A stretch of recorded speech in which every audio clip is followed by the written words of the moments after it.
धन धन सतगुरु तेरा ही आसरा। प्यारे सतगुरु जी की प्यारी साध संगत जी, रूहानियत के दीवाने यूट्यूब चैनल में आप सभी का हार्दिक स्वागत है। तो प्यारे सतगुरु जी की प्यारी साध संगत जी, हम आप सभी के लिए लेकर आए हैं एक और रूहानियत से भरा हुआ करिश्मा, जिसे सुनने के बाद आपका विश्वास सतगुरु जी के ऊपर दृढ़ तो होगा ही, आप सेवा सुमरन भी जरूर करने लग जाएंगे।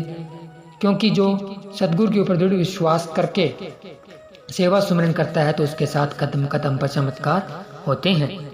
तो प्यारे सतगुरु जी की प्यारी साध संगत जी, वीडियो शुरू करने से पहले आप सभी के आगे हाथ जोड़कर विनती है कि एक तो आप सभी ने वीडियो को पूरा जरूर देखना है, और दूसरा साथ साथ सुमरन भी जरूर करना है, और तीसरा वीडियो को लाइक शेयर जरूर कीजिए ताकि और भी साध संगत के पास हमारा वीडियो पहुंच सके और वह साध संगत ये वीडियो देखकर खुशियां लूट सके, सतगुरु जी की अपार रहमतें लूट सके और रूहानियत के मार्ग पर आगे बढ़ सके।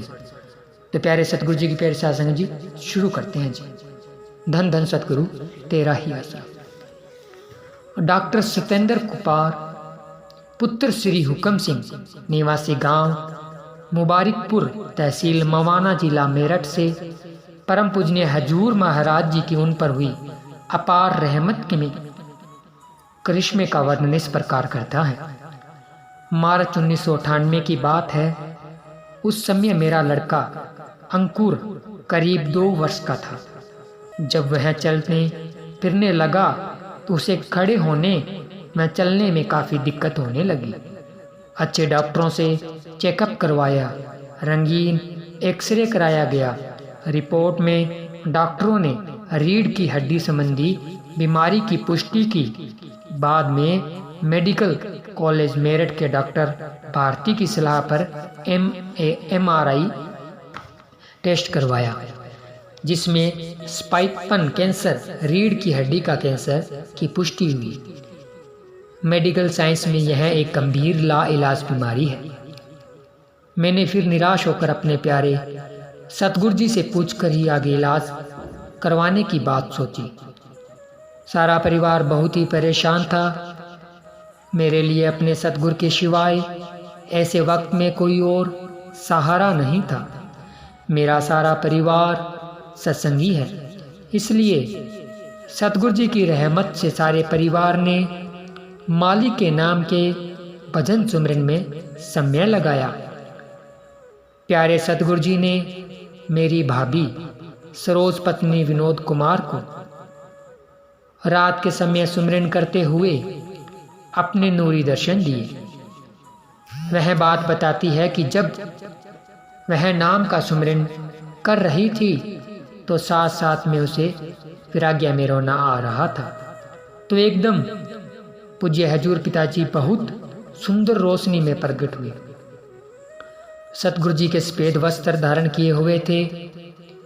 शहंशाह जी ने उसे प्रसाद देते हुए वचन फरमाया, बेटा लो यह प्रसाद बच्चे को खिला दो। हमने बच्चे की जिंदगी वापिस लौटा दी है। उस समय बच्चा उसकी गोद में था। उसने पिताजी के सामने ही बच्चे को प्रसाद खिला दिया। पिताजी आशीर्वाद देते हुए तुरंत अलोप हो गए। उस समय उसे इतनी ज़्यादा खुशी हुई जिसका वह लिख बोल कर वर्णन नहीं कर सकती। बाद में उसे बेहद वैराग्य आया। उस रात वह खुशी में सारी रात सुमरन करती रही। अगले दिन उसने घर के सभी सदस्यों को बताया कि बच्चे को कुछ भी नहीं होगा। पिताजी ने इसको जिंदगी वापस लौटा दी है। 8 मार्च 1998 को डेरा सच्चा सौदा सरसा दरबार में सत्संग था। मैं बच्चे को लेकर सरसा दरबार में सत्संग पर आया। मेरे साथ मेरी भाभी व मेरी पत्नी भी थी। पिताजी से मिलने का ख्याल बना तो पिताजी ने पहले ही बोल दिया कि भाई जो बीमार है वे कार्ड बनवाकर श्री गुरु मोडिया अस्पताल में चले जाएं। मैं सत्य वचन मानकर अगले दिन ही परम पिता शाह सतनाम सिंह जी सार्वजनिक अस्पताल श्री गुरु मोडिया के लिए चल पड़ा। मेरे साथ कल्याण नगर से प्रेमी भारत भूषण भी गया।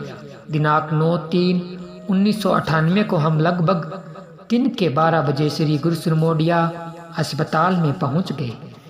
वहाँ जाकर डॉक्टरों को रिपोर्ट दिखाई तथा उन्होंने भी बच्चे को दोबारा चेकअप किया और बताया कि भाई इसको तो स्पाइन कैंसर है। थोड़ी दवाई पीने के लिए दी और बताया कि दवाई सुमरन करके देनी है, बाकी जाते समय all India medical institute Delhi के डॉक्टरों डॉक्टर पंकज और डॉक्टर पुनित से मिल लेना। दास वहां से दिल्ली को चलने की तैयारी कर ही रहा था कि अचानक ख्याल बना कि परम पूजनीय हजूर महाराज जी ने शहंशाही निवास पर जाकर पूज्य बाबूजी व पूज्य माता जी के दर्शन कर ले, फिर पता नहीं इधर कब आने का अवसर मिले। यह सोचकर हम सभी पूज्य बाबूजी के पास घर चले गए। दास पूज्य बाबूजी के पास नारा लगाकर बैठ गया। दोनों बीबियां बच्चे को लेकर पूज्य माताजी के पास अंदर चली गई और नारा लगाकर बैठ गई।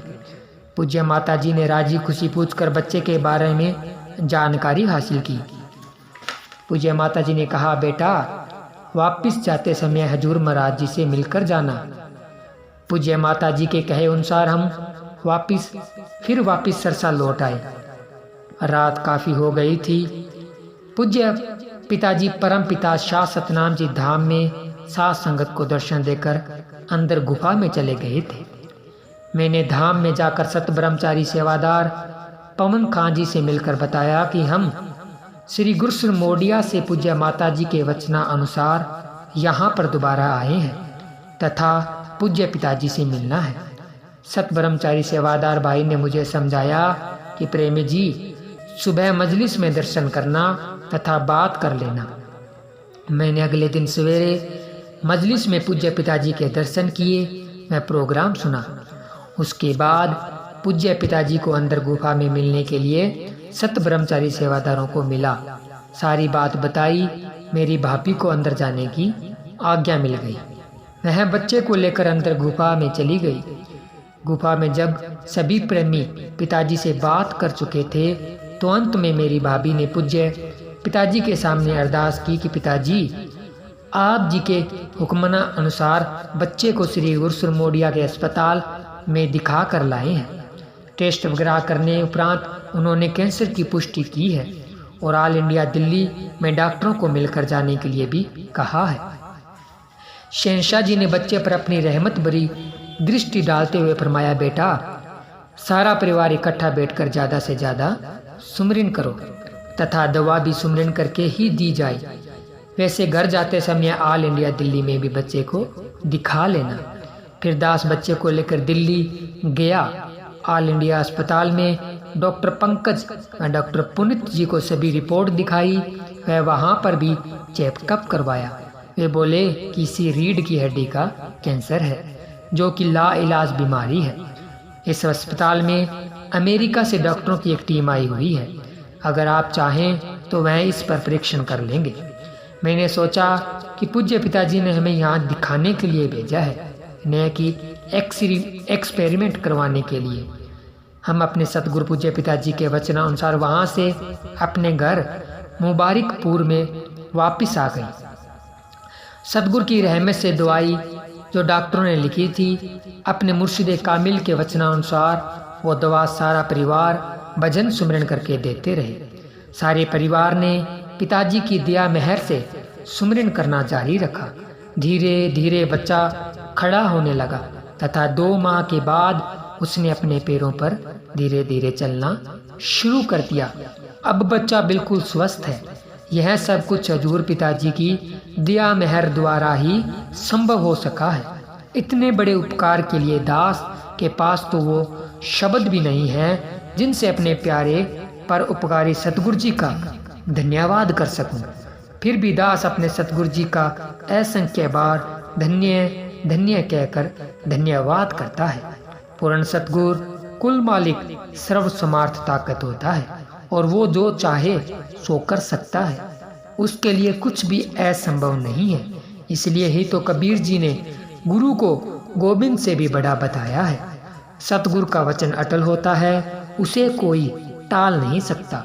सतगुरु चाहे तो मालिक द्वारा इंसान की लिखी तकदीर को भी बदल सकता है, जैसा कि इस प्रमाण में स्पष्ट है।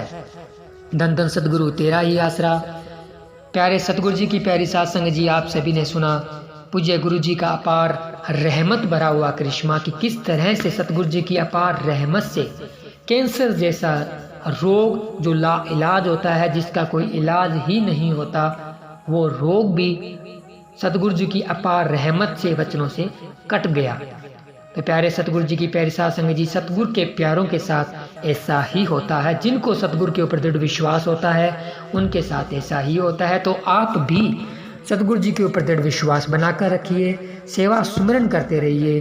अगर आपके जीवन में कोई परेशानी, दुख, तकलीफ, चिंता है तो वो बहुत जल्दी दूर हो जाएगी अगर आप घंटा घंटा सुबह शाम सुमरन करेंगे।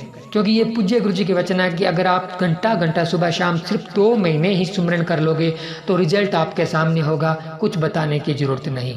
तो प्यारे सतगुरु जी की प्यारी साध संगत जी, सभी साध संगत ने सतगुरु जी के ऊपर दृढ़ विश्वास बनाकर रखना है। सेवा सिमरन करते रहिए, सतगुरु जी के बताए हुए मार्ग पर चलते रहिए, परमार्थी कार्य करते रहिए। सतगुरु जी जो हमारे लिए खुशियों के समुद्र लेकर आए हैं वो हमारे ऊपर जरूर बरसाएंगे, हमारे लिए हमारी झोलियों में वो जरूर डालेंगे। तो प्यारे सतगुरु जी की प्यारी साध संगत जी, आप जी को ये वीडियो कैसा लगा कमेंट करके जरूर बताएं। अगर आपने अभी तक हमारे चैनल को सब्सक्राइब नहीं किया तो सब्सक्राइब जरूर कर लीजिए और जुड़े रहें हमारे साथ, क्योंकि हम आपको ऐसे ही रूहानियत से भरे हुए करिश्मे दिखाते रहेंगे जी। तो मिलते हैं जल्द ही एक और नए रूहानियत से भरे हुए करिश्मे के साथ, वीडियो के साथ। तब तक के लिए धन्यवाद। धन धन सतगुरु तेरा ही आसरा, धन धन सतगुरु तेरा ही आसरा।